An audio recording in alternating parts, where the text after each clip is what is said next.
Wow, that's a tremendous looking trophy. Welcome to the number one PlayStation podcast in the Oceanias. My name's Ellen Blight. Joining me, Ashley Hobley.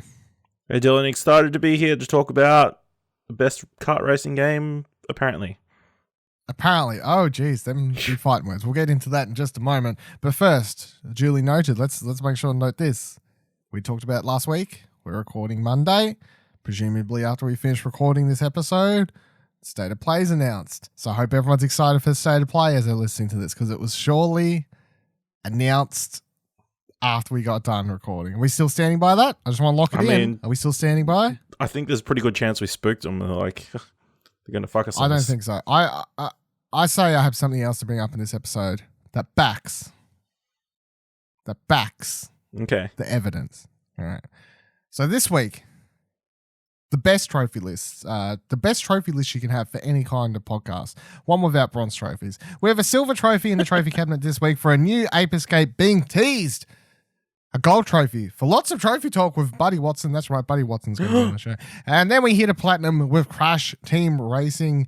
It is back. Let's get straight into that. That is, of course, the game of the week, month. I don't know. What else came out this month? Nothing. It's game of the month. Crash Team Racing. Was it Crash Team Racing Nitro-fueled, Nitro-fueled. Nitro-fueled edition game thingy mob. Another funny thing about this game I was thinking the other day is it was the first game I ever streamed, and I don't mean this version, I mean the original, obviously. The first game I ever streamed on the Explosion Network Twitch channel, Crash Team Racing, PS1 Classic. That was a thing that happened that I did, so I thought that was a funny little tie-in.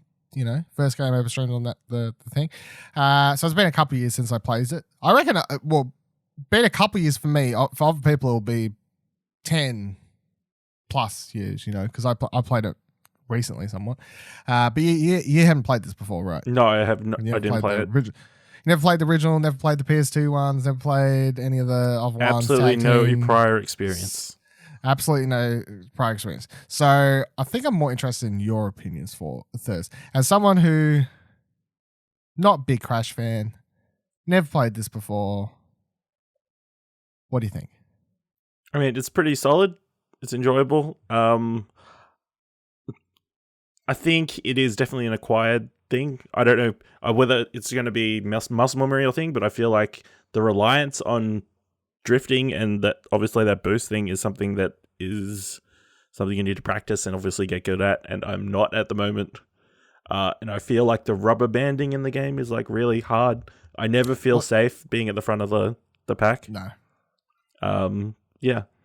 And I can't, it's so frustrating. You almost win all these freaking adventure mode races, but then it's also super satisfying when you actually do win. You can tell the dingo dial to go stick it up where the tailpipe doesn't shine. But yeah, how far? I'm mostly enjoying it so far. But how far are you? I think how many I've worlds, got bosses, like whatever, 12 or 14 trophies through the adventure mode. So not really. So you've done like 3 worlds, 3 boss races. Yeah. Yeah, I think I just beat the third one, the ice one. The third boss. Yeah. Yep. I think I'm 2 races off that, and I only played it for like an hour and a half just before, so I think I'm going through it a lot faster than you. Yeah, clearly. This has been several days. No, I think you can speed run it in like less than 4 hours if you're good. At it. Yeah, it's not a particularly long campaign, but I think like they always tried to make up for the not too many tracks by the difficulty back in the day. And I will say, like, what difficulty did you put it on, medium or easy? Medium. Just left it medium. Yeah. I started it on hard because I was like, I've played the fucking game before. I can jump straight into hard mode. Let's go. I saw there was a trophy for hard. I said, let's go. I jumped in, and then I couldn't remember how to drift, and I couldn't remember how to do all these things. And I was like, fuck this shit. I can't do it. I'm not hitting against this brick wall until I hit my groove here or something like that. So I dropped it down to medium. So that's where I ended up. But yeah, there is. I reckon if this game came out today, like it was made today, it wouldn't be as hard as it is on medium, because there are. I wouldn't say it's a particularly easy game, And there are several annoying things, and I'm still just like, and I played the fucking game before, and I'm still, I'm first 5 seconds into the race, and then right as I'm about to cross the finish line, I get hit by about 20 nuke bombs somehow out of nowhere, and then I'm in 8th, and then that's how I finish the race, and that's quite annoying.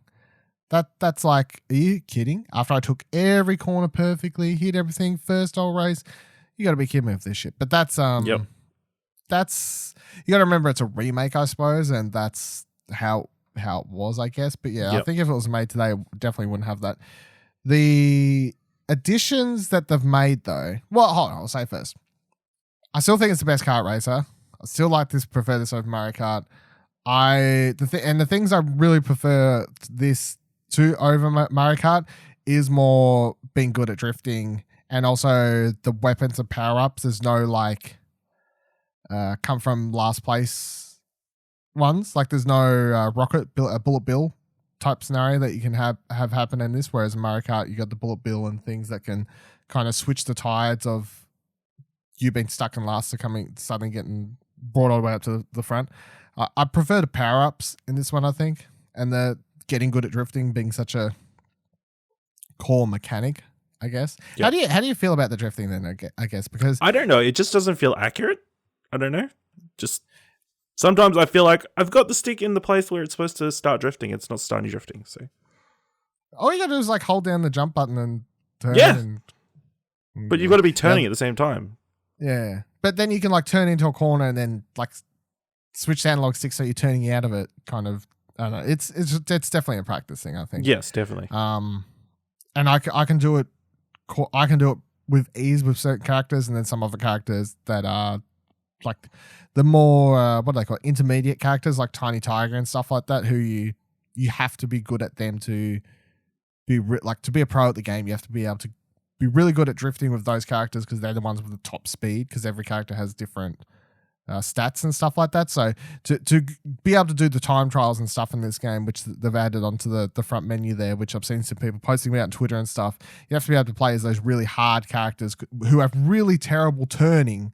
You have to be able to drift well and them, so you can have the top speed and know where all the shortcuts are and just all this sort of stuff. Yeah. But yeah, that stuff looks insane. I'm not getting this platinum trophy. Yeah, no, I'm not. It looks like not getting it looks like Celeste, the Celeste equivalent.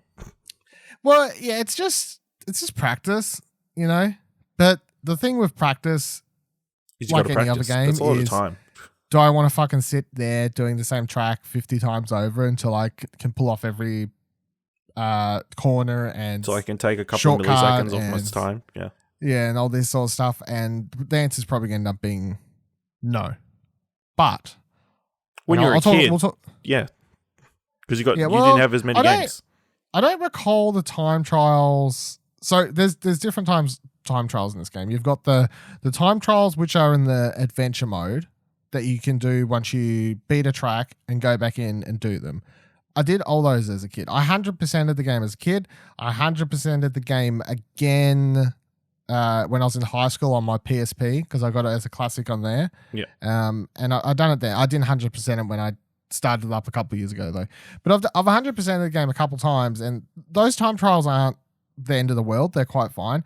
It's the ones they've added to the front end under like the arcade mode. Yeah. Arcade mode where you add the time trials in there. Those are the ones that look impossible, ridiculous. Yeah, they're the ones that can get fucked. If I'm going to do anything for the game, and be like, cool, I feel satisfied now, it'll probably be just 100%ing adventure mode and be like, that was the utmost level of challenge I'm willing to kind of push myself, I guess, for this. I'm not going to do that time trial stuff though, and we'll come back around to DLC and the longevity of the game in a second, because there is some for this, I think, which is really cool. But yeah, how do you? The stuff that's added new for this one, for people who may not be aware, of like some changes and stuff like that. Obviously, it looks way better. As soon as I booted up the game, I was like, wow, this is so pretty, and like this and this, and there's like certain things, much like the Spyro thing or like the Crash trilogy thing that came out a couple of years ago. Much like those, there's certain things where I'm like seeing something in the track and be like, oh, that's what that was supposed to be, or that's what that thing in the background. You know, things I might not have even fucking noticed or seen because the original graphic, the way it looked, I was like, I didn't know that was supposed to be a turtle, for example. It was, you know, something silly like that, just because it looks so much better now, and you can tell. And some of the tracks I think are really, really quite pretty and show off how good the game looks. Like how far Koku Park and stuff like that. It's got like pedals all over the track, and I think it looks really, really good. So, and definitely improvement over the original. And then some of the other slight changes I've made is obviously when you start the game, you can choose between nitro-fueled mode, I think that's what it's called, or arcade mode. Oh no, classic mode. Yep. Classic mode is just the original game, meaning that you pick one character at the start and you can't change that character for whenever you want, and you can't customize your cart or any of these sorts of things, because that's one of the big new things they've added to this game, which is that you can actually just switch your character whenever you want, which you couldn't do in the original. If you started as Tiny Tiger and decided after 2 races you hate that character, you had to start a new game. That's how it worked out. Through the adventure. And then also... yeah. And then also in this one, the nitro-fueled stuff is you can customize your cart. Now, customization doesn't affect the stats like your speed, acceleration, turning, or any of that sort of stuff. It's all cosmetic stuff. But I think it's cool and definitely adds more fun, I guess. You know, there's some a of the collectability skins. element to it, and obviously the way you can unlock certain things. And I think what's it called? Something at the front end, you earn all these coins. The pit stop. Yeah. Makes you keep coming back every day, I guess, because there's things only available for a set amount of time, which is a bit... feels a bit microtransaction-y, but obviously there's no microtransactions. There's no money. Well, they'll loop back around, so that stuff is... So for whatever you do in the game, be it adventure mode, online, which I haven't tried out, so I don't really want to talk about, really, because I can't say if it's good online or bad online, but I heard it had problems. Online... time trials, what have you, whatever you're doing, coming first, last, second last, you're getting coins. And then the coins you can take to the pit stop, and you can redeem skins for characters, new cart skins, stickers, all this sort of stuff. So when you buy something though from that pit stop, it does replace the other whatever you've brought with another item. So, and there's only X amount of items, you know, there's not an indefinite amount of items. So you're not gonna miss out on something. If you really want to buy something from today's selection and you don't have enough coins to get it today, it's not going to be impossible for you to make your way around to getting that. It could loop back into the system a week from now. You could buy something and it could replace that slot. You know what I mean? Like, it's not terrible if you're really after something.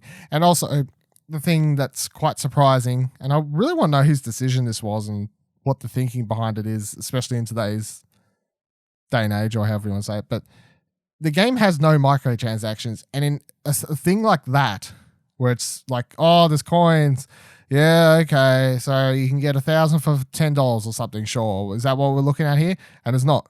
There's no option for that. And I'm quite surprised there isn't, you know, because obviously any other game would have that option, I feel, to just buy the Wampa coins. And it feels quite odd. Yeah. I don't want to race around and earn all this. I just want to have everything. And I'll get it in one go. I want to unlock all the characters. I want to unlock all the costumes. Yeah, for $159.99, you can unlock everything. That's usually what we've been looking at. So I find that quite interesting. Yeah, so you can customize your cart and your skins and characters and all that sort of stuff, which is fun. And it means as you're playing through the story mode, change up your character, change up your cart, change up the colors, whatever. Fun, cool, let's keep going. And also, obviously, when you play online, it means that not everyone is, it's like, oh, here's fucking 2 crashes that look exactly the same and yawn. So it's going to add a little bit more color to the online mode and these sorts of things. And then, so the story mode's cool, not very long, but it's exactly what I remember. It's exactly what I've played through umpteen times before. It just looks prettier, and I can change the way my cart looks now. But everything other than that is fucking spot on, and I feel like if you're a fan of the original game, there's nothing wrong here. It's the original game, but prettier and whatever. And you could argue maybe you don't like the changes. Well, if you don't like the changes, guess what? Fucking play in classic mode. you can go into the options and do what I did, because I kept getting annoyed at the way the turbo bar looked, and I found my brain wasn't comprehending looking at it for whatever reason. So I actually went into the options menu and changed the way the turbo meter looks to the original way it looked, because then I was able to get my turbos better for what my brain just wasn't clicking with the new one, you know. So you can change stuff back if that's what you're used to, and that's always handy, of course. And then the other thing that they've added that's new in the story mode is there are voice acting and cutscenes that weren't in the original. And this is primarily from what I've seen, and I doubt there's anything else throughout the rest of the game, but it's always the pre-boss cutscene and then the post-boss cutscene. None of that. There was always like a slight introduction in the original, but this one has voice acted stuff that wasn't in the original, and some of it really stands out. Like Ripperoo coughing his guts up when you beat him, and then like last boss I did was Papa Papu, obviously. And he like has this whole talk. It's like, oh, he beat the alien, and he has a donut on his key, and all, you know, all this sort of stuff. That wasn't in the original, but it adds a bit more character, and not like a deep story, but it adds a little bit more to keep pulling along, I guess, too. Because in the original, it was always like the alien shows up, and then that was kind of it. You race people for reasons, but this one is a bit more, makes it a bit more like, oh, you're racing these people because they want the reason to race. They want the reason to race him, and they want to show you a puny crush or whatever you are, puny so-and-so person. Yeah. And then so the thing that kicks off on July 3rd, I think it was, is the pits, the Grand Prix thing, which is what we talked about kind of last week, the other week, but like having my hands on the game now, I'm like, oh, that's actually going to be really cool, because obviously the story mode's not very long. It'll give some people to fuck around in online mode, and then you're going to have this Grand Prix event thing come in, which is bringing a brand new original track and more skins to unlock, more stuff to, like, they've really kind of set themselves up quite well to keep stringing people along. But that's why I find it so much weirder that there is no microtransactions, because I'm like, are they really just being like, here's stuff for free? Is what weird gaming world are we living in where they're like, here's more stuff that you may like for free, and you don't have to pay for it, and you don't have microtransactions and all this sort of stuff, because the Grand Prix thing is basically a fucking battle pass, except for you're not buying the battle pass, and you don't have to pay a premium to level up your battle pass faster or any of this sort of stuff. But yeah. Any final thoughts on, or any other random tidbits or modes or what have you about Crash Team Racing? No, but I will say it is very messed up that I finished a race equal first and it wouldn't let me advance. Exact same time. Excuse me? Let me advance. That's bullshit. Yep. What? We crossed the finish line exact same time. So we're equal first, but then I couldn't advance past that race. I didn't get a trophy for it. You had to redo it? Yes, I had to redo it several times. Fucking hell. I don't think I've ever seen that happen. That's crazy. What race was it? The mine. Oh yeah, the mine one. Yeah, that wasn't fun. That's funny, is what that is. No, it's very depressing. And of course, keep your eye out. Explosion Pod Twitter. Gonna organize as voted for. We'll do a one night competition. Looking at next week or something like next week sometime.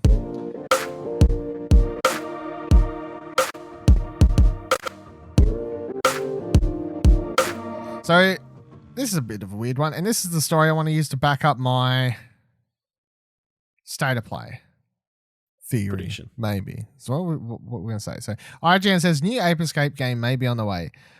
Well, let's skip that in the paragraph. A relatively new Twitter account by name of I don't know, is it Pipasora 20th, tweeted out this image along with the translated caption. And the caption, which is written in Japanese, it says, Pipasaur, and then in brackets, 20 years since then, I've been running around, but I wonder if there's anyone chasing me anymore. The image shows the titular ape from the Ape Escape franchise peeking around a tree. And then the reason everyone started taking this story seriously, because you could be like, well, what the fuck is this Twitter account? Who cares about this Twitter account? No one knows what this Twitter account is, what this Twitter account means, or where its existence come from. But as the article continues and explains, typically any reputable news outlet wouldn't traffic in tweets from unverified Twitter accounts. However, it turns out that Sony Interactive Entertainment Japan's verified Twitter follows this mysterious account. SIE Japan only follows about 147 other accounts. So, I think that's like confirmation. As far as I'm concerned, that's all the confirmation I need. This is obviously a legit thing. But what legit thing it is up for debate.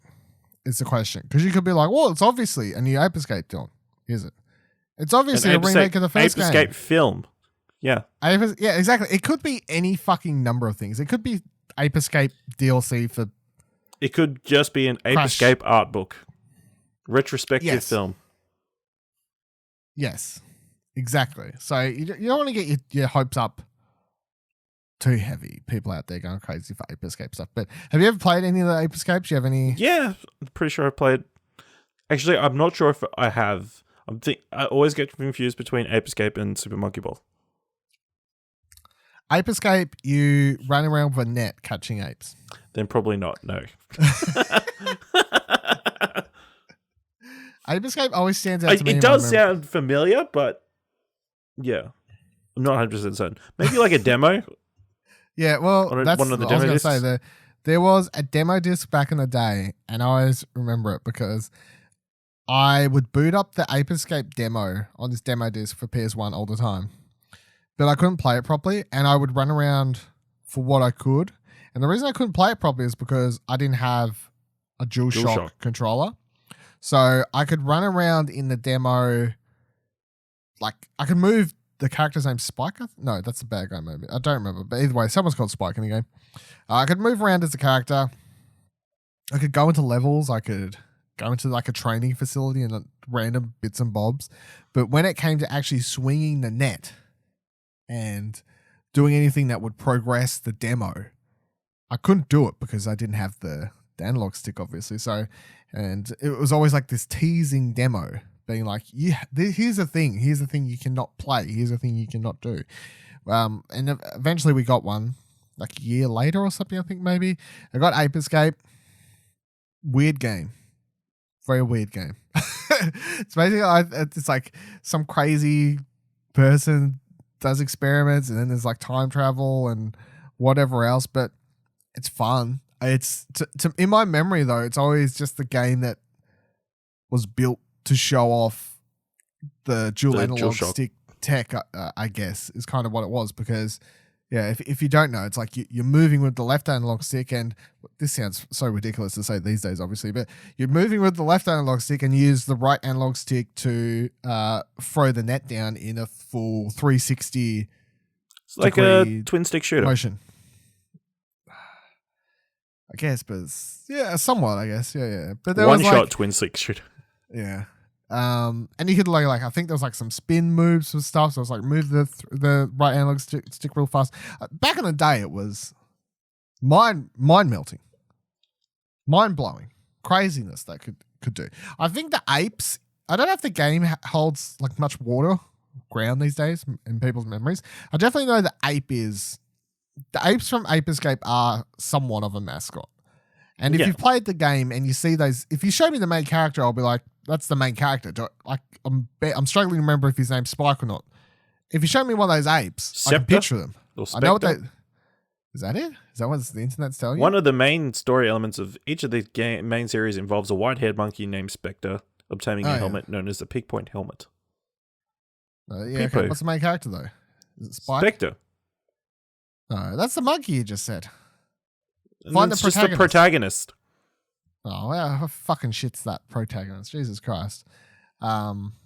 Spectre, come on now. What are we, James Bond over here? Oh, no, hang on. For most of the game, players control Spike, a boy tasked with perusing. I was like, where am I getting Spike from? Has to be from this fucking It is game. Spike, yeah. Yeah, there you go. And I remember there was like, because the monkeys always stand out because they got the hats on with the alarm lights, whatever you want to call it, swirling around and all that sort of stuff. So, do I think that they could be releasing a remake honestly, in a world where I'm playing and talking about Crash Team Racing, Spyro, Medi fucking Evil, yes, I believe they could release a remake. And as long as it was made, well, presumably it would be made for a budget or like, a small studio team and whatever else. And I think it would have a decent audience to warrant its existence, I guess. Would you play a Ape Escape remake? Sure, why not? Give it a go. Give it a go. Check it out. Check it out. Like, yeah, it'd be interesting to see what they would include. Is it just the first game? Is it a collection of the different mains, the 1, 2, and 3? Do they put in spin-off games? Who knows? No. The original DualShock, it's to announce the new DualShock. We've now got 3 analog sticks. PS5, here we come. Wow. 3 analog sticks. What do you control the third analog stick with? Your dick. It seems like it's closing off 50% of the gaming audience. Your tongue. Okay. That sounds plausible. That sounds plausible. Well, I'm going to say is, and this could be, we may not know this by now. By the time you're listening to this, it may be true. But State of Play teases an Ape Escape remake. Just saying, it could be a thing. It could be a thing indeed. It could be a thing that's happening.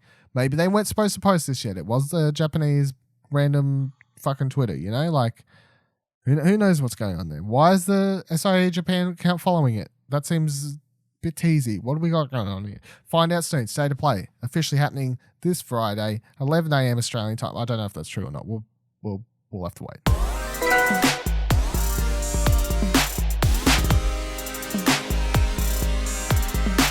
Okay, so we're doing a new segment on Platinum Explosion. We got Mr. Buddy Watson, as Dash would introduce him. I believe that's how he introduces him, isn't it? It is. Yeah, Mr. Buddy Watson from Dash. The other thing is, I'm always like, do you introduce from Dash Culture, or do you introduce from dashgamer.com? Well, it's tough because I've got an article up there at the moment, so I could be either. I'm not just a podcaster now. Yeah, exactly. That's the epiphany I just had right here and now. I'm like, well, you post stuff on the website now, so sure, we'll change it. Buddy Watson from dashgamer.com is going to be joining me for a new segment, and this is obviously the first one, and we're going to be doing it once a month for the rest of the year in a segment that we should have started 6 months ago, but I didn't think of it until last month. That's the backstory to how this whole segment came together. So what the segment is going to be is that obviously if you've been following the show for some amount of time, I did my platinum goal last year, and I talked about that obviously on the show as I was tracking that through 2018, sorry. Went for all that, talked about my goal, hit it by the end of the year, went into the 2019. I wasn't doing a goal this year because it requires you to play stuff when you may be like, I don't want to play crappy games. I just want to play something I want to, and I couldn't be bothered doing that again. But Buddy started the year and he set a goal, and I'll get him to go over his goal in a second. But that's what we're doing. So for the next 6 months or 5 months after this, we're going to get together. We're going to go over how Buddy's going for his goal, what platinums he's managed to get, and what ones he's planning to get. And then hopefully by the end of September, we'll be sitting down to do the last segment of this. And it'll be like, yay, fireworks, good job, clap, clap, clap, well done, everyone. And then it'll be a great, successful segment. So, introduce your how do you set your goal? What is your goal? Et cetera, et cetera, et cetera. What are you looking at for this year? Initially, when I was collecting trophies, I was collecting alongside another friend, Lance, and he was a race to 50 for me and him. And he was like 20 in front at one stage, and then ended up getting a Vita. And I think he had a child, and life found a way. Smashed him. And I smashed him. I flogged him. And I got to the 50, and then I kind of died off because I'm like, well, I've hit my target now. There's no real competition here. But then I saw Kieran, of course, last year. He wanted to get 25 in a year. I think that was his goal, was it? Yep, that was the goal. Yeah, that was the goal. RIP. And then, of course, you had your goal of wanting to get to 169, and I think nice. Yours was 40 or something? 40 platinums you had to achieve to get that? Or it was something around that, I think. Yeah, so I was sitting on 71 as of last year. And I was like, well, it's 29 to get to 100. It's a lot. It is a lot. But Kieran was going to go for 25. maybe I should go for it because haven't set a target for a while. I'm like, you know what? I'm inspired by you guys. I'm already a platinum whore anyway. But now you've given me like a motivation to go for Buddy's race to 100. Buddy's race. Hashtag race to 100. Race to 100, yeah. That's the one. So before we go over, because this, the first time we do this segment in this episode, this one will be longer than future versions of this segment because obviously we'll just go over what you've got. But today we're going to go over and play catch up. So this will be a little bit longer than it will be in the future. But before we go over what platinums you've actually got so far in the year, just how would you feel? Because it is halfway now. We're starting this at the halfway point. So you're halfway through the marathon. How are you feeling? Very confident. So like I said, I needed 29 in the year to get to that esteemed 100. I'm actually at 91 at the moment, so I've only really got 9 to go. Did a lot of hard work in January, as we're about to go over in a minute. Yeah. So 9 to go. I'm feeling absolutely really confident, especially I've done my games to get for the rest of the year list by month. Yep. So I can kind of like pinpoint how many game opportunities I have to go for platinums, as well as some backlog stuff that I also have. So I'm very confident that I'll reach this, and I'm quite confident that I'll probably reach this before December. Jesus, what do we do then? I don't know. Stretch it. We'll come up with another goal. Bonus goals. That's right. It's like a Patreon. Yeah, that's right. Hit it and I'll start review culture again. Yeah. If I hit my platinums, I'll start the review culture again. Wearing the shirt, actually. Yeah. Good. Yeah, you are. He is indeed. All right, so let's go through. Now, for long-time listeners, the first lot we're about to go through from January are all going to be games you've probably heard about before, but we'll go through them nonetheless. So, the first one that you got at the start of the year, Full Blast. Achieved in 19 minutes, 7 seconds. Yeah, there's a lot here. 5th of January, I've got 3 platinums on the 5th of January here. Oh, geez, they are. Yeah, they're on the same day. Full Blast, Jack and Jill DX, and also Tetris Escape. Yep. And are these all on the same day too, the duplicates? Yeah, Tetris Escape, duplicate, Jack and Jill, duplicate, Full Blast, duplicate. That's right. So cross trophy lists, so you don't have to purchase the game twice. 2 separate trophy lists. They're a trophy hunter's dream when it comes to those. And I'm thinking a lot of these Ratalalic or whatever. Ratalica. Yeah, that company that we're going to speak about in a minute. It's porting a lot of this stuff across. I think they had a sale on it at the time, so picked up a lot of those on the cheap and able to get 2 for the price of 1, really. Yeah. Missed the old days where there was early PS4 days where you probably would have had all of these games on PS3 as well, and you would have been able to get 3. That's my dream coming into PS5. I had a realization of day. I'm like, this cross period of the first year of PS5 is going to be, I'm going to be able to get platinums possibly twice on PS4 and PS5. Holy shit. Companies like Ratalica are putting their games on PS5 as well as PS4 as well as Vita. Then there's potentially 3 copies there, I guess. Oh my God, I can't sell my PS4 now. You've just wrinkled my brain.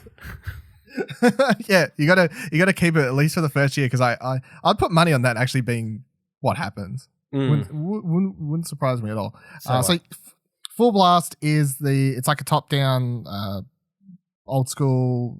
I don't know what you call it. Plane shooty thingy. I don't even know. It's a side scroll. You move left to right on screen. You shoot shit. I don't know what do you call that genre? Like arcade game, I guess. Is genre, I guess. Yeah, side scrolling. Shooting game? I don't know. Shooting game, yeah, I don't really know. Sounds fine. Jack and Jill, this I was talking about just before we started recording this as well. Jack and Jill, I stand by. Really easy platinum. But I think out of a lot of these Ratacalica whatever games, I think Jack and Jill is actually one of their best games. Yeah, same. I actually had a lot of fun with this one. Yeah. What's a platformer, side-scrolling platformer? Yep. But it's not badly made. It doesn't look terrible. It's got a bunch of levels. I don't know if you get really tedious if you actually tried to finish it, but for the short time I had to play it, I played an extra couple levels after I got to play it, so sure. Yeah, I did, and I was on a mission in January, sorry. You're going to be in a mission in July. And then Tetris Escape is one of the longest ones, so you got an hour 57 here for the PS4 version and then 2 hours 44 for the Vita version. That one's a lot longer because it's actually a puzzle game where you have to get collectibles and stuff in each level, which requires you to use a guide and to follow it. And because you're using a guide and following it, obviously that requires a certain length of time. Yeah, so. I don't think I used a guide either. I just did it because I naturally like puzzle games anyway. So The Witness is my game of the generation. It's going to sound like a broken record there. There's another couple of puzzle games that will appear soon, but I generally just like puzzle games. I had to use a guide because I'm a puzzle noob. So. Yeah. Well, obviously there's a few levels there that pop up and you're like, what the fuck is the solution to this? Then I'm Guide City. Yeah. Yeah. Well, it's one thing to beat the level. We have to find the secret as well. So, yeah. And that's definitely one of the longest ones to get to platinum. Next two you've got here. Inksplosion twice. PS4 Vita. Of course, Inksplosion. The best platinum game you can get because the platinum is actually called Platinum Explosion. That's it. The temptation to make that number 100. Yeah. If only I'd known back in the day, I probably would have kept that one for my 169 or some relevant goal or something like that. But 169 is very much a goal. Yeah. Did you have to? I remember, I don't think I ever talked about this on the thing, but I remember when I played it, I had to turn one of the settings off, splatter or something like that to make it run better because I found it too hard. There's literally a setting in the pause menu to turn off the splatter effects of the paint because it's like a twin stick shooter type thing, and you could turn it off and the game runs substantially a lot better. And then I had no problem getting the trophies. But up until that point, I was dying so many times. I was like, I don't know if this game's too hard or I just suck. And then I Googled it and saw a Reddit forum where people were complaining and they said, go into pause, turn this thing off. You'll have a lot of an easier time. So no, I didn't even know that setting existed, but there was that like arcade mode that you had to reach a specific score. And that was really hard actually getting to that one. Yeah, I think that's probably where I had to turn it off, I guess, because I remember I was just really struggling. Next one you've got is Energy Cycle. It says platinum to 41 minutes and 1 second. I believe I've got this as well, but I can't remember. Is this just do you remember if this is just the blob? Yeah, the blob's like, changing the colors. Changing the colors? Yeah. All I think I just followed a guide for every single level or something like that. Yeah, this one I did. This one was, I don't think this is a very good game at all. No, I don't even understand how the game works from memory. Yeah. It doesn't make any sense. You've got the next two as well, which I don't think I've actually done either of these, but they're on like my wish list, which is Energy Evasion and Energy Balance. So you did Energy Invasion in 4 hours, 41 minutes. Energy Balance says 1 day, 4 hours on PSN profiles. What are both of those? Because I don't actually know. I've actually completely forgotten, but I remember I remember I brought these three in like a pack, like an energy pack. The energy pack. Yeah, the energy pack. Yeah, that's right. Give you heart palpitations. So I don't actually remember what these games are at all. I remember the Energy Cycle, what that was. I think one of them is to do with numbers and getting a certain amount of cores in there. And I don't think there was a guide to that.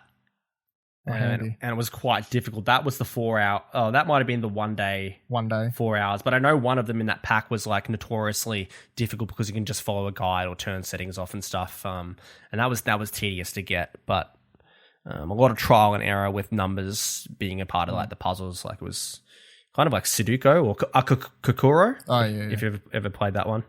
Yeah. Well, I know what it is. I don't think I've. Yeah, will be the number in the corner, 16, and then you've got to put, a 9 there and a 7. No repeat numbers, and then it's like a grid. So, yeah. Sounds tedious. Fun. Next one you've got is a game I own, but I haven't actually got the plat for yet, which is Barely Men at Sea. So, from what I understand, to get the plat, it's just following a guide and a bunch of different alternative endings and these sorts of things. Is that pretty much it? It says it's pretty 2 hours. Yeah, there's nothing too out there. I followed a guide for this one. It was just kind of really enjoying the story. The art style of it's really cool. I think this was PS Plus at one stage. Might have been. Because I never would have brought this. I think it was PS Plus. Okay. Yeah, I think I might have brought it before PS Plus then because it was actually a game I wanted to play in general, and it's actually one of those games that's fallen to the negative side of trophy things, which is that if this game only released on Switch or something, I would have just played it because it intrigued me anyway by its art style and stuff. But because it released and then I saw a lot of people saying, hey, this is real easy platinum, I've put off playing it until I can actually sit down with a guide to make sure I get the platinum when I do it. Whereas if it wasn't on PlayStation, I'd probably, that's not many games negatively affect my, like, trophies don't negatively affect my games often these days, but I can definitely say Burly Men is one of which has fallen to the downside there. The next two you've got here are both arcade games. So you got arcade game series Pac-Man, arcade game series Ms. Pac-Man.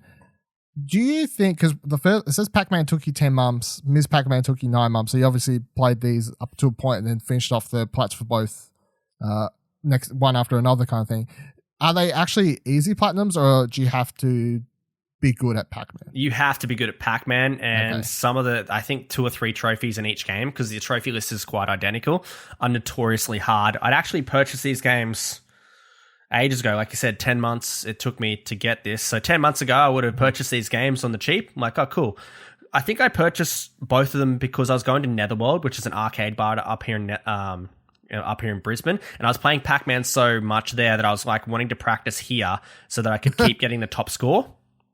God. At Netherworld and get really good when I was at the arcade. And then I got beat this little kid's score. Yeah. And then I went, because you get pins if you get over a certain score as well. Oh my God. I know gamers are fucking obsessed with pins, even though I get them and then, one day later they fucking disappeared. But yeah, it was notoriously hard, the back end trophies. Like, you had to eat all 4 ghosts off 1 power pellet, but then you had to do it on each power pellet in a level. So 4 times, and collect every fruit in that same run. And there's some of these, like, you just had to memorize a pattern, the classic Pac-Man run pattern that what are the record breakers use. So memorizing which way to go, like a whole map of Pac-Man in your mind, was just absurd. And trying to break it down in segments, it was really difficult. But by the end of it, I somehow went back to this game 10 months later. I was like, I've got him here. I'll give it a crack. Did it, and then fired up Miss Pac-Man, and that was actually harder. Miss Pac-Man's, I think, a harder game than I think Miss Pac-Man in general's harder. That's just like a known thing, I think. Yeah. For whatever reason. Yeah. Like even the arcade days. So it's the harder one. But they were a lot of fun. I quite like challenges like that. And Pac-Man and Miss Pac-Man, great games. So I loved back on the PS3, and if it had a platinum, I would have got it. That Pac-Man Championship Edition DX thing. I have got Super Pac-Man Championship Edition 2, and there is 2 trophies I need, and it's to get a perfect score on the last world, and they're just so difficult. I cannot get them. Another game I put down and would love to go back and be able to do, but at the time was just insanely hard. Memorizing patterns. Remember that the reason I got it as a throwback was because Damon Hatfield from IGN would not stop talking about it on GameScoop. Yes, it came out. And that's what caused me to get it. So, and then pretty much every week for like months, all they would talk about is Pac-Man scores. And because I felt obligated to play the fucking game so I could understand yes. the Pac-Man things I was talking about. So that's actually on one of my game of shames at the moment. What, Pac-Man? Yeah, Pac-Man 2, because I haven't been able to get the platinum. Oh yeah. Well, you should have stuck to it when you was on your roll of Pac-Man stuff here. Maybe I'll download it again. Find out next month. Next game on your list is one that I got at the same time you did, because we did it in co-op, which is Bravo Team, a PSVR game. It's not very good, I think, to put it lightly. No. But I think, how did it work? I think I messaged you or something and was like, hey, or, do you have this for cheap? Or like, do you have this? Or because I was like, I need a co-op, buddy. Like, I think I was trying to incentivize you from memory of being like, if you can get this for cheap from your work, and we can get a plat in a day. Like, yeah, that's right. And I think you actually sent me the thing, like Target had it really cheap. Maybe that's why, because I saw it for cheap and I was like, you need to go get this. Yeah, so I brought it at Target as a clearance item, and then when I traded it back in JB, like I had it for one day because we got the platinum in 3 hours that night. I traded it back in, I made $2. Platinum and change. That's the dream, really. That's $2 towards another game that will get me a platinum. Exactly. Yeah, not amazing, that game. not an amazing game. But if you've got someone to play co-op with, obviously you can shit talk while you're playing it, and it's a 3-hour platinum. So Yeah, yes. more enjoyable with friends for sure. Because I played through the whole thing once by myself, and no, wasn't very fun. The next one you've got is one I wish I had, and I'd like to get back to one day, hopefully to get, which is Astrobot Rescue Mission, one of the games of the year. God damn. From myself and. Did you have it on your? No, or was this after your? It was in my top 5. It was in your top 5, yeah. So it was in both of our top 5s from last year. Astrobot Rescue Mission, PSVR game. What would you call it? Third-person platformer, but in VR, in case you don't know. So, how would you rate the platinum difficulty though? Because from memory, the only things I was really somewhat struggling with were some of the challenges that you had to do. If I'm going off like the Power Picks or the PlayStation Trophies guide, type out of 10, I'd probably give it a 3. Oh, really? Maybe. I don't think it's that difficult. I think it's more time investment of finding the little astrobots in each level, gathering all the coins. The coins can kind of be farmed in the credit screen.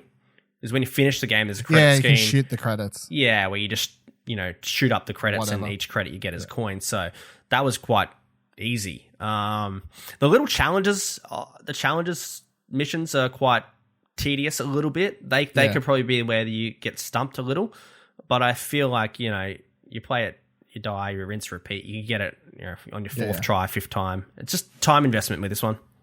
Yep. I think the time investment thing for some people might annoy them because they're like, some people only play VR for an hour, but like the max, I'll have the headset on before they're like, I'm sick of it. And something like this where you may want to just to get in the groove to have it on for a couple hours sort of thing, and it's too much for people, I guess. Next thing you got Platinum for is also a PSVR game, which is Accounting Plus. This is one of the, I think was it Squanch Games? This is also Squanch Games.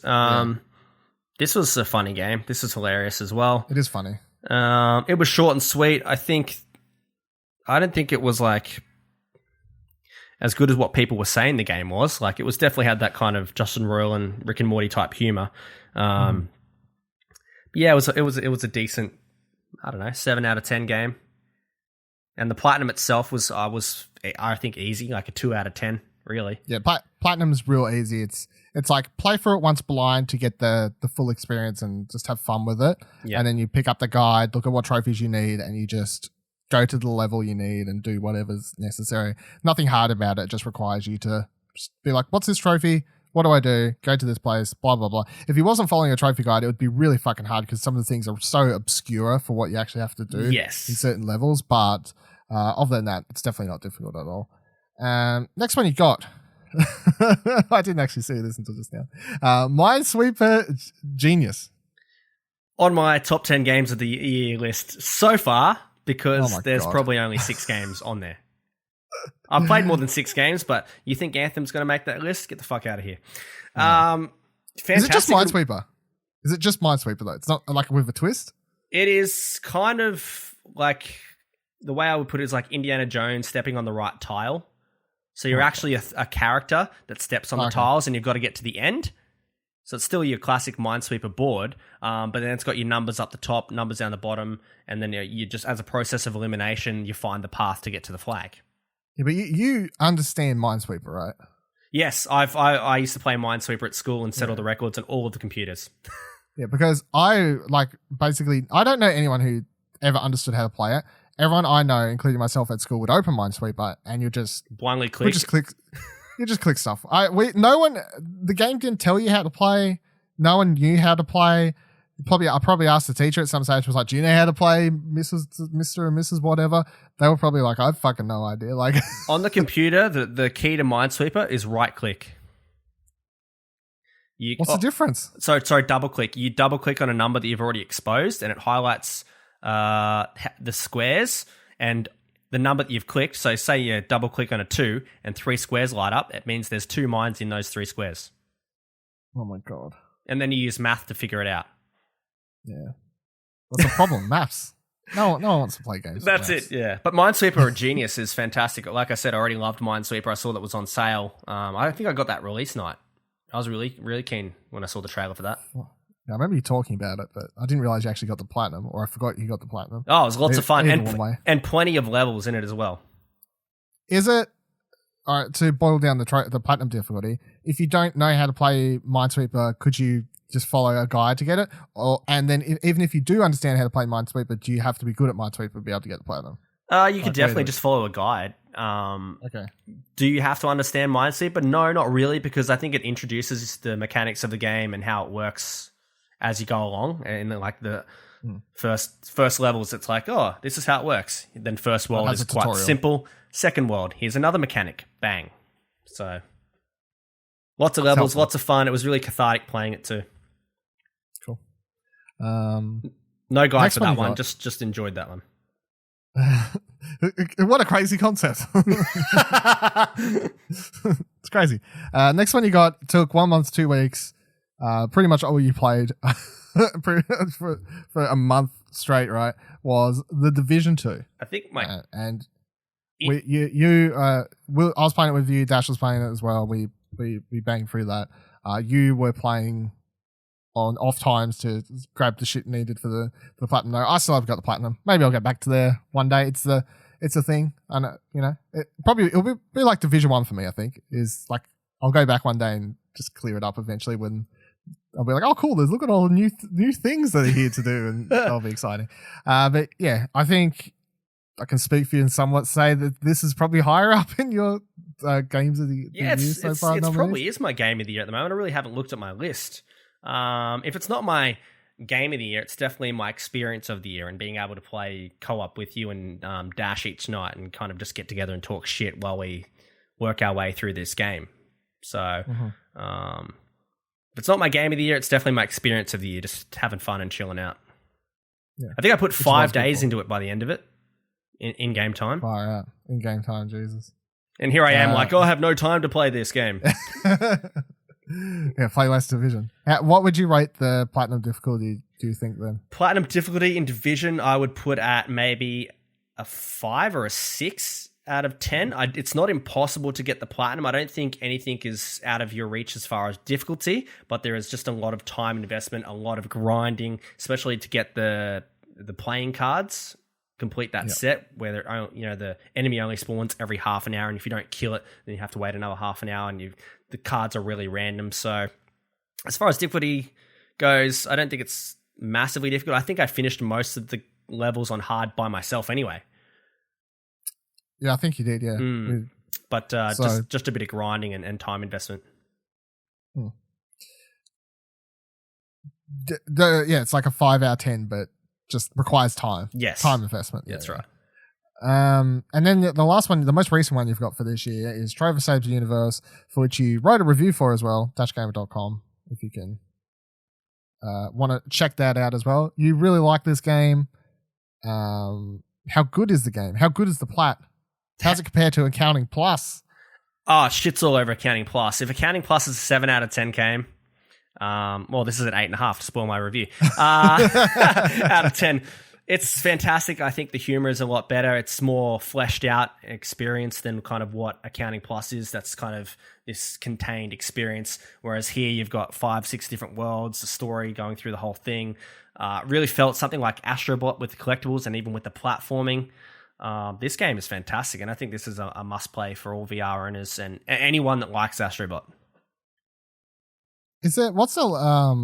What would you compare the difficulty for the trophies then? Like if Astrobot's biggest hang-up is some of the challenges, does this have something similar, or is it just it's a lot easier? Oh, it's a lot. I think it's a lot easier compared to what Astrobot is. It just requires playing a few levels again, choosing some different options per level. So I think if I can't remember what I just gave Astrobot's trophy difficulty, but whatever it is I think you gave it a 3 or something. It was really, really low. A 3 or 4. Yeah, this is 1 point under that. So this is probably that's probably the same 3, just because you have to replay it. Yeah, okay. You have to replay the whole game, do you? No, just you can chapter select. Okay. Cool. And that is caught up on all the platinums you got this year. So 20 platinums you've managed to get so far this year. So before we kick it off and we come back once a month to find out what you do, let's go over your actual plan for the rest of the year and what you reckon you're going to get. And see how we go here. See if we can pull some tips and tricks out of the magical podcast hat. All right, so this is kind of what I've already got sitting on my hard drive, yet to play, that I can earmarked as platinum opportunities. I've got Moss in VR. Yeah, I think that's easy, yeah. I've got the Playroom VR, which I think is that's camera one. Yeah, that's a lot easier if you have someone helping you. Yeah, that might be a little bit more difficult for me then, because I'm like, Kim comes downstairs. I'm like, I'm going to wear this headset, do these things. I need you to press these buttons and do that stuff. She'll be like, I think what is this for? I think if you don't even try and just rush to platinum and you're like, hey, do you want to play this with me? Even if she's reluctant at first, you would actually end up having fun because a lot of the mini games are quite fun. Like there's one where the person in the VR headset has to walk into a room and you're like a sheriff, right? And you have to shoot certain characters in this room, but the people you have to shoot are only seen by the person who's looking at TV, and they'll have icons come up on them that they'll tell them they're the bad person. So then they have to tell you. Oh, that's awesome. The person from the right, from the center kind of thing. And then, of course, when you fuck up, it's all like, you told me the wrong person. It's like that kind of... like Overcooked. Similar to Overcooked where you fuck up and you're like yelling. You're like, you did the wrong thing. Yeah, so that game does a lot of really smart things with multiplayer VR stuff that other games don't actually do that I haven't seen done since that. So it's really easy platinum, but I also think it's a really fun, like just general multiplayer, like co-op game. What else have I got?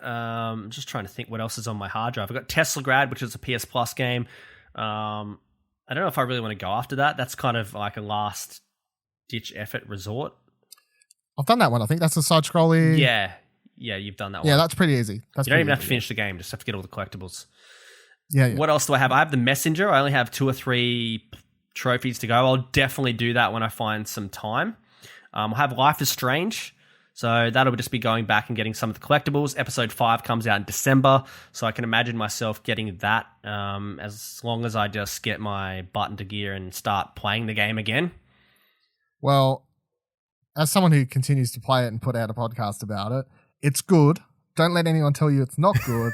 And also, just from a trophy perspective, it's very easy to clean up the collectibles. They've, in fact, made it easier since episode 1 to clean up the collectibles, because originally the collectible mode that lets you go back and select like certain chapters, and they'll tell you like this one says you've got 0 out of 1 collectible. So at least you know, even if you're not following a guide.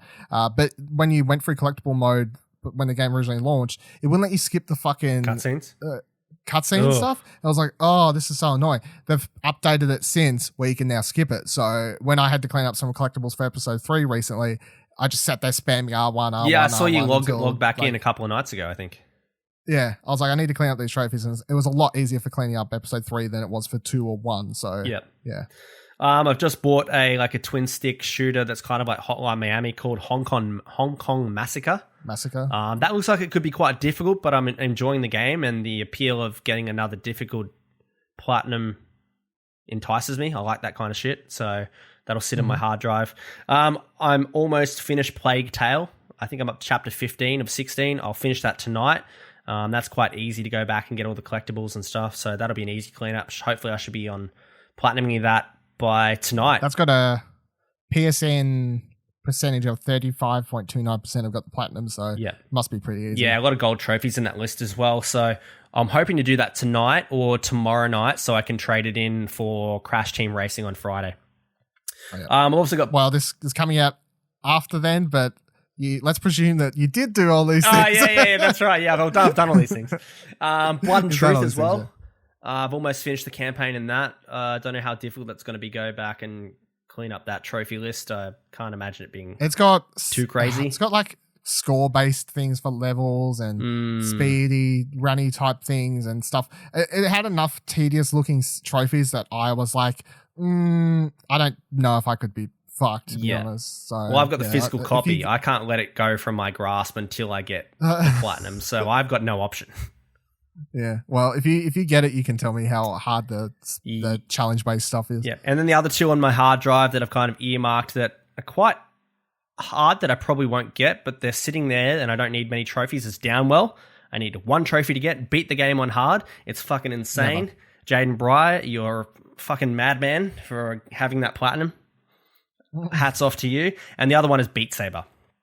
And Yeah, and Beat Saber's not easy to either. I'm so close in Beat Saber. I'm so close. I think. What do you got left? 15 songs on expert perfect score, and 15 S ranks on expert songs. And I think I'm on 6. I've done 6. The one that's going to piss me off and the one that's got the hardest trophy in the game is that SS rank on a song.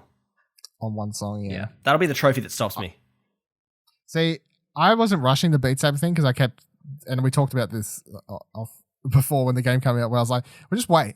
Eventually they'll release a DLC that someone's like, this song's fucking easy to get an SS on, and it'll be in the forums, and then I'll be like, cool, there I am, it's set. Because that's what happens with previous like Guitar Heroes and whatever band games and all this sort of stuff, like, oh, it's too hard, and then suddenly they'll release a DLC or something like that. I'm like, oh, this song's the easiest one to get this on, so I'm just waiting. Imagine Dragons DLC's out, maybe not the easiest. Fucking Taylor Swift DLC will come next. Slow everything down new a Taylor bit. album, come on, coincide. Let's go. Give me that new Taylor. Give me some Joji. And that'll be the one. And then as far as games that are coming out, what I've earmarked, I think I've got. Let's have a look. I'm only going to say the PS4 games: Bloodstained: Ritual of the Night, 1980X, Crash Team Racing. That's 3 for June. Wolfenstein: Youngblood. That's July. August: Control and Dark Pictures: Man of Medan. That's 7. Catherine: Full Body, 8. Ghost Recon Breakpoint, 9. Modern Warfare, 10. Medieval, 11. Death Stranding, 12. Star Wars Jedi, 13. So there's 13 opportunities in there for me. I think a bunch of those towards the end of the year are looking more likely, whereas like Star Wars, I would presume Star Wars would be a not difficult, not easy, just probably somewhere in the middle type thing. And then some of those other games like Control, I would presume would be somewhat the same. Man and Medan probably just requires multiple playthroughs, these sorts of things. But like some of the other stuff you said, I'm like, Catherine, I don't think that's easy. I know we argue about this. I don't think that's going to be an easy list. Crash, from what the trophy list, I know that's out by the time this releases, but trophy list for that doesn't look easy to me. The cool thing about Crash is it's a fun game, and you like playing it, and you like trying to collect everything and finish all the races and do everything in it anyway. So sometimes those games don't feel like a grind or the frustration of not getting the trophy compared to games that you don't like. Yeah, for sure. So I think you've got enough opportunities there. The one you're leaving out is Medieval, which is going to be an easy I said platinum, Medieval. But that's, Oh, did you? Yeah. I must have missed it releases on the same day as Modern Warfare. So shit. Oh, Modern Warfare will be an Modern easy Warfare's one going to too, get buried. I reckon. Sorry, mate. You should move that date. Modern Warfare will be easy. It'll probably have multiplayer trophies, but we can play for those, and then it'll probably have a single player thing for beating it on veteran or whatever the fuck they call it. And then Ghost Recon, I would presume, would be Division like easy enough. Yeah. Like it would be hard if you were playing by yourself, but as long as you have other people, I'd presume it would be a lot easier. So I reckon you're set. Really, yeah, there's enough coming in. The other challenge is I've got Cadence of Hyrule in there, My Friend Pedro, Super Mario Maker 2, Link's Awakening. I'm not going to get Pokemon, I've decided on that. So I've got other non-platinum games that could take my attention away, and I haven't, I guess, accounted for any indie games that just kind of pop up on the store that could take my attention, that could have platinums or could not. I guess if they don't, I probably won't pick them up. This is the problem with setting a platinum goal. You got to sometimes set aside your differences and choose to play the games for trophies. Just got to get it done. Make it happen. So I'm thinking maybe I could get to 105, even 106. Yeah. Smash it. And then Review Culture comes back at 106. That's right. Yeah, Dash will be happy. That's I guess 101 will get me an an even 30 for the year. Well, there you go. Go for 101. Race to 101. Race to 101. Yeah, it's way better. Rolls off the tongue a lot better than race to 100. Yeah. Race to 101. 101. Fix it. 101 error. Do what you need to do. All right, cool. That'll do it for this June version of, what's the name for this? Yeah, we'll just call it the segment Race to 100. There you go. Race to 100. Race to 100. That's the name of the segment. So Buddy will be back in a month's time. end of July, end of August, end of September, October, November, December. And we'll keep you updated on how he's going with his Race to 100, what platinums he's getting. I'm sure one of these months it's just going to be like, so how are you going? And you're going to be like, I got nothing, to be honest. I'm going to throw it out there. I'm going to challenge myself. I'm going to have the Crash Team Racing Platinum by the next episode of this. Okay, so you're at least going to have one. One. Very good. Because I honestly would have expected there would be at least 1 month where you're like, I got nothing. I'm like, okay, cool. Well, tell me what you want to get and we'll... that'll be the segment. So yeah, cool. You can follow Buddy on Twitter, of course, at Buddy Watson. No, Watson. Buddy Watson 12. Buddy Watson 12. Yeah, there you go. Should have wrote it down, but I just trusted my. I'm like, I know it. Yeah, I know it. I know the fucking. I know. Yeah, it's not Viva La Bud thing. Yeah, no. Try. You can change your name though, in case you didn't know. And then of course you can find Buddy over at Dash Culture every fortnight over at dashgamer.com, where he talks about games, movies, pop culture, all sorts of shenanigans and stuff. And he'll be back here in a month's time as well, talk about some more trophies. We hope you've enjoyed. Lots of fucking trophy talk on this week's episode of Platinum Explosion. My God, lots of trophy talk on this week's episode of Platinum Explosion. Thank you for joining us this week on Platinum Explosion, the PlayStation show. You can follow me on Twitter at Vivaladil, Vivaladil. You can follow Ashley on Twitter at Ashley Hobby, SHLEYHOBLEY. And you can follow Buddy once again at Buddy Watson 12, Watson 12. And check out Buddy Watson over at dashgamer.com on the Dash Culture Buddy. Love the podcasts they do. They do lots of podcasts. They're doing a Bloodstain, what's that game called? Bloodstain Ritual of the Night review podcast this week, if you're listening to this on time. Is that what that game's called? I think. Bloodstains. That's it. I know it's Bloodstain. I just Subtitle. Subtitle, thank you. I was like, I don't know if that's right, but I think it is. And you can follow this show on Twitter at Platt Podcast as well, of course. Don't forget to rate the show on Apple Podcasts if you can, and if you can't, a bit of word of mouth, tell it. If they let you ever do customizable decals for your karts in Crash Team Racing, we will fix you up with a Platt decal.